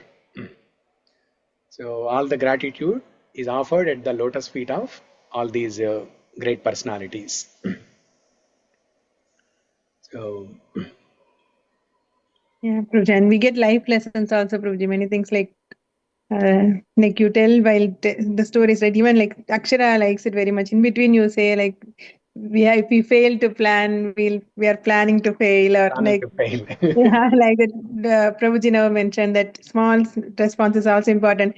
These all we remember throughout the day, Prabhuji. It comes handy when we get into some situations. Yeah. Yeah. Because this is the advantage of hearing every day. As we keep on hearing it's like fueling our soul, right? And in our day-to-day life, when we are encountering some situations, we will naturally, automatically, without our effort, we will remember something. And that gives us joy, that gives us some strength to tolerate that problem. So, yeah. Okay. Thank you very much, Prabhuji.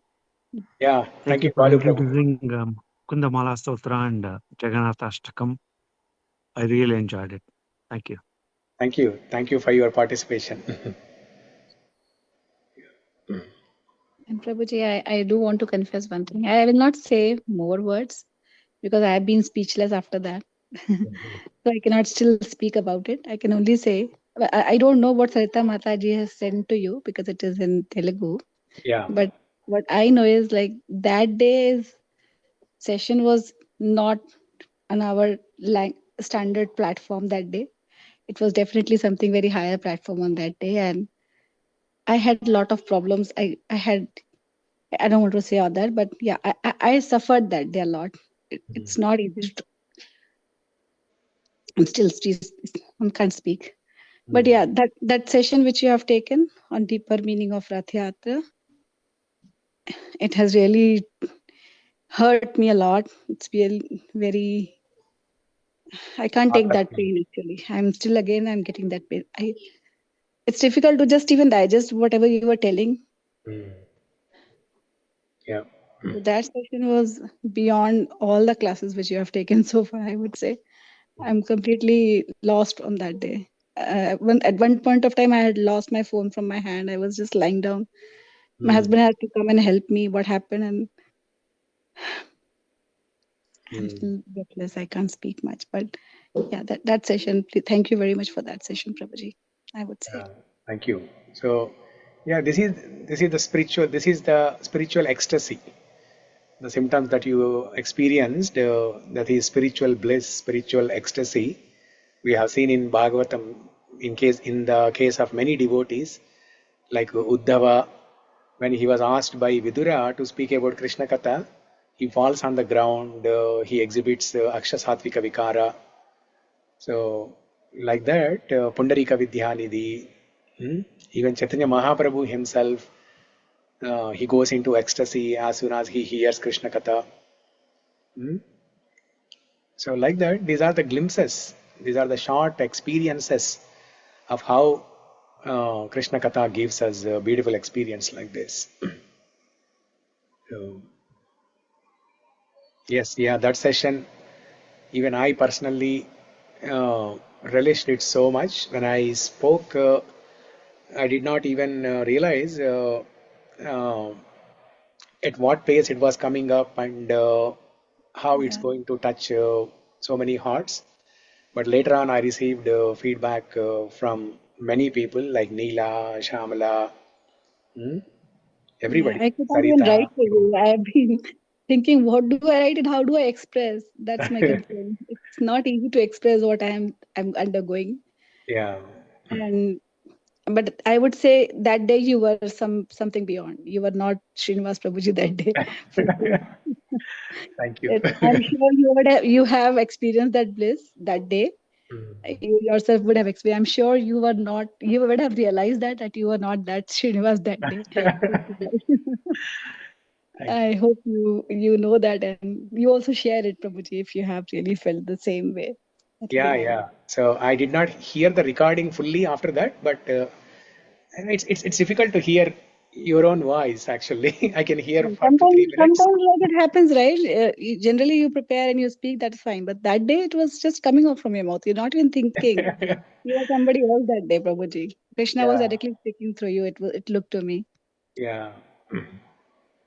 So. Thank you. Hare Krishna Prabhuji. ప్రణామాలు ప్రభుజీ. హరే కృష్ణ. హరే కృష్ణ. నేను వచ్చి కొంచెం time అయినా మీరు చెప్పినట్లు ప్రభుజీ నేను చాలా తెలుసుకున్నాను. ఇప్పుడు ఒక శ్లోకం మీద నియర్లీ 1.5 hours వరకు మీరు చెప్తారు ప్రభుజీ ఎక్స్ప్లెనేషన్. అది ఒక చిన్న విషయం కాదు ప్రభుజీ. అంటే దానికి ఎంత బ్యాక్గ్రౌండ్ వర్క్ చేయాలి. ఇప్పుడు ఒక వర్డ్ కి 5 minutes, ఒక లైన్ కి నియర్లీ 20 minutes వరకు చెప్తున్నారు ప్రభుజీ మీరు. నాకైతే చాలా వండర్ అనిపించింది. నిజంగా బ్లెస్డ్ ప్రభుజీ నేను ఈ క్లాసెస్ కి. నాకు ఫస్ట్ నేను రమేష్ ప్రభుజీకి థ్యాంక్స్ చెప్తున్నాను అందరి ముందర. ఎందుకంటే బ్లెస్డ్ ఉంటేనే ఈ క్లాస్ కి అటెండ్ అవ్వగలను అనే రియలైజేషన్ ఫస్ట్ 2 days లోనే నాకు అర్థమైంది ప్రభుజీ. నాకైతే చాలా హ్యాపీగా ఉంది ప్రభుజీ. ఇప్పుడు ఒక లైన్ మీద మనం 20 minutes చెప్పడం అనేది చాలా కష్టము. దానికి ఎంత బ్యాక్గ్రౌండ్ వర్క్ అంటే మీ టైం ఎఫర్ట్ అంతా మా కోసం పెట్టి మీరు ఇంత రీసెర్చ్ చేసి మా కోసం చెప్తున్నారు ప్రభుజీ. చాలా చాలా థ్యాంక్స్ ప్రభుజీ. నేనైతే ఖచ్చితంగా దీన్ని యూటిలైజ్ చేసుకుంటాను. నాకు నీ ఇచ్చిన అవకాశాన్ని కృష్ణుడే ఇచ్చారు అనుకుంటాను నాకు ఈ అవకాశాన్ని, రమేష్ ప్రభుజీ ద్వారా, మీ ద్వారా. మీ క్లాసెస్ వినాలని ఇప్పుడు రాసి పెట్టినట్టుంది ప్రభుజీ, అందుకే నేను చేరాను. చాలా చాలా థ్యాంక్స్. అంటే ఏం ప్రభుజీ? భగవంతుడి ప్లాన్ అంతే. అంటే అది మనము ఒక లైన్ మీద ఒక శ్లోకం మొత్తం చెప్పాలంటే ఒక 5 నిమిషాలు చెప్పేసరికి దానికి ఎంతో వెతుక్కుంటాం. ఇంక రాదు, 5 నిమిషాలకు మించి మాట్లాడలేము మేమైతే. మీరు ఒక వర్డ్ ని 5 నిమిషాలు తీసుకుంటారు, ఒక లైన్ ని 20 minutes చెప్తున్నారంటే అది చిన్న విషయం కాదు ప్రభుజీ. అది కూడా బ్లెస్డ్ ప్రభుజీ. Thank you. మీ అందరి ఉత్సాహము, ఎంతూజియాజం చూసి నాకు కూడా అట్లా చెప్పాలి, టైం స్పెండ్ చేయాలి, ఇంకా రీసెర్చ్ చేయాలి, ఇంకా కొత్త టాపిక్స్ ప్రజెంట్ చేయాలి అన్నట్టు నాకు కూడా చాలా ఎంతూజియాజం అలా కలుగుతుంది. సో అండ్ ప్రభుజీ నాకు డే 1 చెప్పారు. అంటే చెప్పడానికి ముకుందమాల అయినా కానీ భాగవతం వస్తుంది, భగవద్గీత వస్తుంది, మహాభారతం వస్తుంది, రామాయణం వస్తుంది అని చెప్పారు Prabhuji. we have touched everybody except Vittalji, Panduranga Vittalji. So one day we'll discuss about Panduranga Vittal also. Special series. Yeah, special series.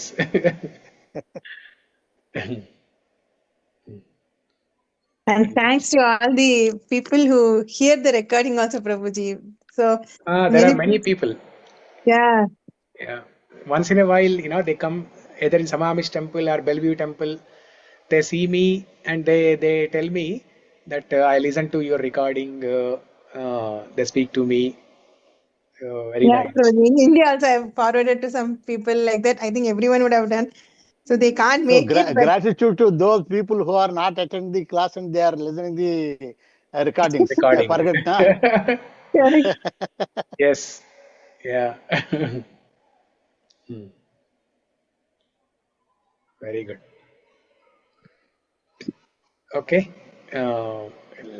I think we heard from almost everybody except Lata. Lata, మీరు మాట్లాడతారా ఏమైనా? ప్రణామాలు. నేను ఈ మధ్యనే join అయ్యాను. So అంతగా నాకు ముకుంద మాల గురించి అంతగా తెలియదు. జగన్నాథాష్టకం చాలా బాగా అనిపించింది. అంటే కృష్ణుని లీల మన మనసుతోటి ఆత్మ పరమాత్మగా అనిపించింది. మనము ఆత్మగా భగవంతుడు అంటే గోపికలుగా ఆత్మగా అనిపించింది, పరమాత్మగా కృష్ణుడు ఉన్నాడు. సో మనము బాహ్య అంటే ఇంద్రియాలకు సంబంధించింది కాబట్టి దాంట్లో నుంచి మనము ఆత్మ వైపు పరమాత్మ వైపు వెళ్తున్నాం కాబట్టి సో ఏమున్నా వాటిని మనం ఎలా తగ్గించుకొని ఆయన వైపు వెళ్ళడం అనేది అంతరాత్మకంగా అనిపించింది నాకు. అలాగే బృందావనంలో మనము ఆయనతో పాటుగా నివసిస్తున్నట్టుగా ఆ ఆనందం అనేది మనం పొందగలిగినాము. ఇంకొకటి ఏంటంటే స్వచ్ఛత మరియు కృప అనేది పరమాత్మ మన వైపు ఎట్లా ఉంటుందో మనం కూడా అందరి వైపు అలాగే ఉండాలనేది ఒకటి ఆయన చూపించిన మార్గంగా ఉంది. సో ఆయనకి దగ్గర కావాలంటే ఆయన లక్షణాలని మనం ఉండగలగాలి. అప్పుడు ఆయనకి చాలా సంతోషం వేస్తుంది, అప్పుడు ఆయనకి మనకి చాలా దగ్గరగా ఉంటాడు. అవును. సో అంటే ఆ యొక్క రథాన్ని గుంజడము అనేది బృందావనకి ఎలాగో అలాగే ఆత్మని పరమాత్మ వైపు మనం పరిగెత్తించడం లాంటిదే ఆయన మనం దగ్గర చేసుకోవడం అనేది మనం గోపికలుగా ఉండి జగన్నాథ అష్టకం నాకు అనిపించింది. చాలా బాగా చెప్పారు. సో భగవద్గీత కూడా అప్పుడప్పుడు వస్తుంటాయి కాబట్టి అది కూడా ఆనందం ఇస్తుంది నాకు.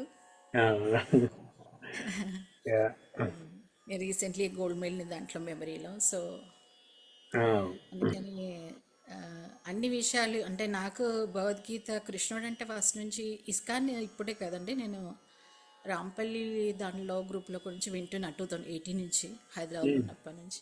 ఓకే. మధ్యలో కొంచెం నేను షిఫ్ట్ చేయడం వల్ల గ్యాప్ వచ్చి నాకు ఏ అడ్రస్ తెలియక వరంగల్ వెళ్ళినప్పుడు ప్రాపర్ అక్కడ నాది. సో అక్కడ నేను యాడ్ చేయించుకొని మళ్ళీ వింటున్నాను. చాలా సంతోషం. అక్కడ పొద్దున్న 4:30కి భగవద్గీత అది చెప్పేవారు అప్పుడు. అవును. అక్కడ ప్రభుజీ చెప్పేవారు ఆన్లైన్లో, వాట్సాప్లో. సో చాలా ఇప్పుడు బాగా మీరు వింటూ వరంగల్లో వెళ్ళాను. ఉంటున్నారా? అంటే ప్రాపర్ వచ్చేసి వరంగల్ అండి, కరీంనగర్లో ఉంటాను యాక్చువల్గా నేను. ఓకే. సో ఇక్కడ ఇక్కడ ఇంకా నేను వెళ్ళలేదు ఎక్కడికి, ఇక్కడ టెంపుల్కి తెలియదు నాకు, రీసెంట్గా వచ్చాను ఇక్కడికి. ఓకే. సో చాలా సంతోషం అండి. అంటే బాగా చెప్తున్నారు మీ ప్రభుజీ, మీరు నేను కూడా ఆనందం పొందుతున్నాను అందరితో పాటు. యా, ధన్యవాదాలు మీకు. యా, ధన్యవాదాలు. అదే మీరు ఎప్పుడు మాట్లాడలేదు, సరే ఒకసారి అడుగుదామని. Yeah, good. Prabhuji, Thanks lastly, a small word. In Bhagavatam, Krishna was called as Sarva Adbhuta Chamatkara Leela Kallola Varadi. లీలా కల్లోల వారధి. Yes. Yes, in Bhagavatam, we had the name of the Krishna is like that. Yes. In Kasam group, Kasam Srinivasa is the giving this type of Leela to all of us. In various platforms, not only Krishna Gada platform. Yeah. So once again, thank you for you. Okay. అంటే ఈ భూలోకంలో you are the సర్వ అద్భుత చమత్కార లీలా Srinivas. Look at this.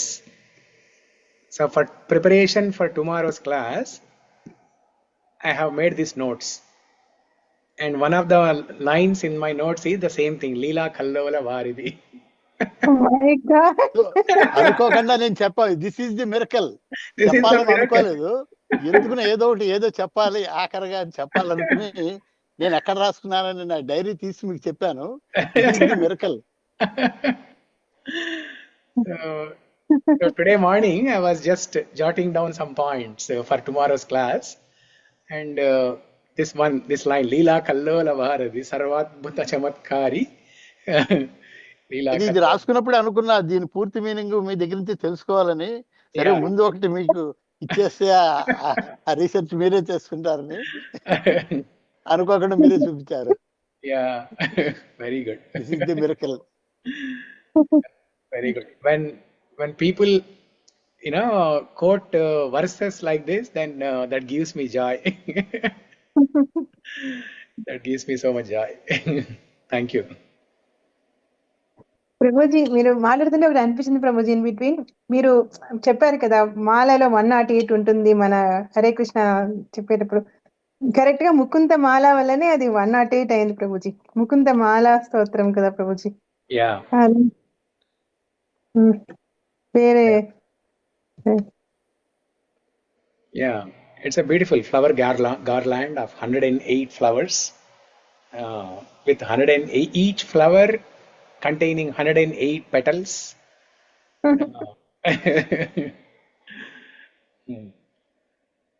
So beautiful. I mean, look at the beautiful thing. 108 episodes. We have been doing this since last 1 year, and in between we did so many things. 108. How did that number, stop? We stopped at 108. Cannot believe this. Wonderful. Because on an average, we discussed one shloka per day. In the beginning, we discussed each shloka like 2-3 days. Śrī Vallabheti, Jayatu Devo. We discussed each shloka for 2-3 days. But otherwise, on an average, one shloka per day. But still, we are at 108. That only Krishna knows how this number came. And all the recordings are there. 108 episodes. Each and every recording is there in YouTube. మన Krishna temple background రేపు వెళ్ళి చూడాలి ప్రభుజీ. లేకపోతే ఈ రోజు ఏముంటుంది చూడలేదు, ఈ రోజు ఎలా ఉందో. ఈ రోజు ఇంద్రనీల కలర్, బ్లూ సఫైర్ కలర్ ఇవాళ డ్రెస్, బ్యాక్ డ్రాప్ అవన్నీ ఇంద్రనీల కలర్. రేపు ఏముంటుందో చూడాలి ఇంకా. Okay, Mangalam Kosalendraya Mahaniya Gunatmane Chakravarti Tanujaya Sarvabhaumaya Mangalam. Śrī Kulasekhara Āḻvār Virachita Mukunda Mālā Stotra ki jai. Jai. Srila Prabhupada ki jai. Jai. Krishna Bhagavan ki jai. Okay. Thank you everyone. Hare Krishna. See you all tomorrow. Thank you so much. Thank you, Prabhuji. Thank you so much. Hare Krishna.